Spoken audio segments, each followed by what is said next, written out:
wabarakatuh.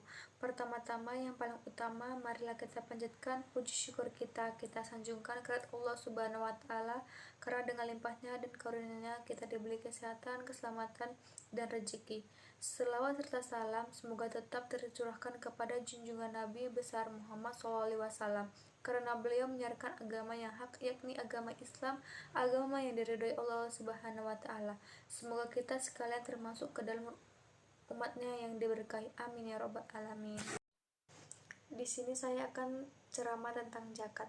Sistem zakat, fitrah, infak, dan sedekah merupakan salah satu bukti terbesar keberhasilan syariat Islam dalam mencapai kecukupan kebutuhan umat manusia. Sistem hidup ini dalam kesadaran kita. Ia dapat menyalurkan manfaat dari berbagai dimensi, mulai dari orang yang kaya kepada orang miskin, orang kuat untuk orang yang lemah, dan orang yang mampu untuk orang yang membutuhkan pertolongan. Zakat fitrah ini wajib ditunaikan bagi semua orang kecuali mereka yang menjadi bagian dari golongan yang menerima zakat. Dengan berzakat kita bisa membantu sesama, terutama menjelang hari raya Idul Fitri, untuk sedikit meringankan beban mereka. Zakat fitrah ini hukumnya wajib bagi setiap muslim yang mampu. Kadar kemampuan di sini yaitu bila mempunyai kelebihan makanan selama sehari itu, seperti yang diriwayatkan oleh Ibnu Umar, Rasulullah telah mewajibkan zakat fitrah sebesar 1 sah kurma atau 1 sah gandum, dan hamba sahaya dan orang merdeka, laki-laki, perempuan, kecil dan besar dari umat Islam.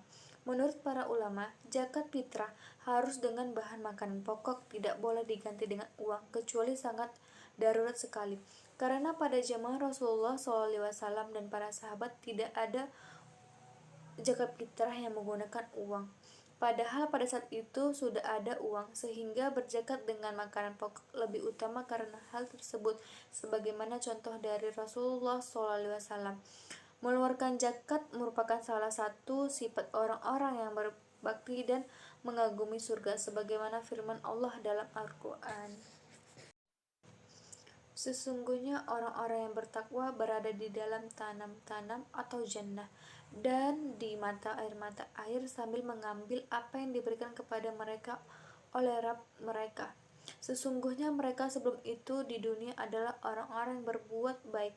Mereka sedikit sekali tidur di waktu malam, dan di akhir-akhir malam mereka memohon ampun kepada Allah, dan pada harta-harta mereka ada hak untuk orang yang miskin meminta dan orang miskin yang tidak mendapat bagian. Quran Surah Az-Zariyat ayat 15-19.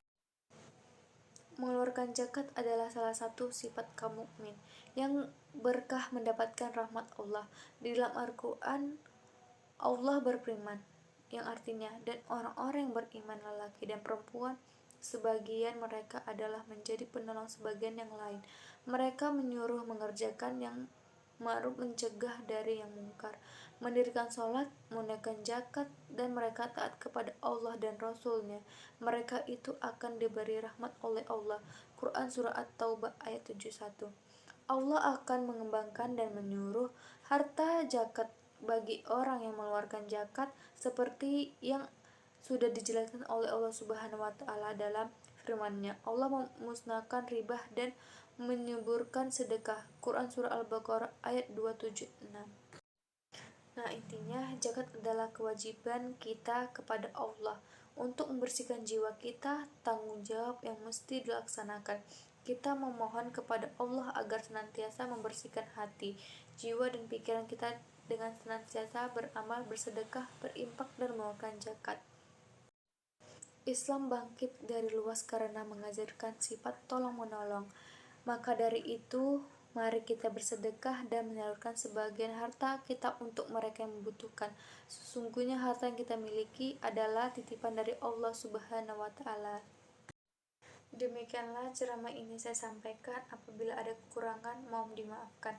Semoga kita senantiasa menjadi umat Islam yang berbakti hanya pada Allah Subhanahu wa taala.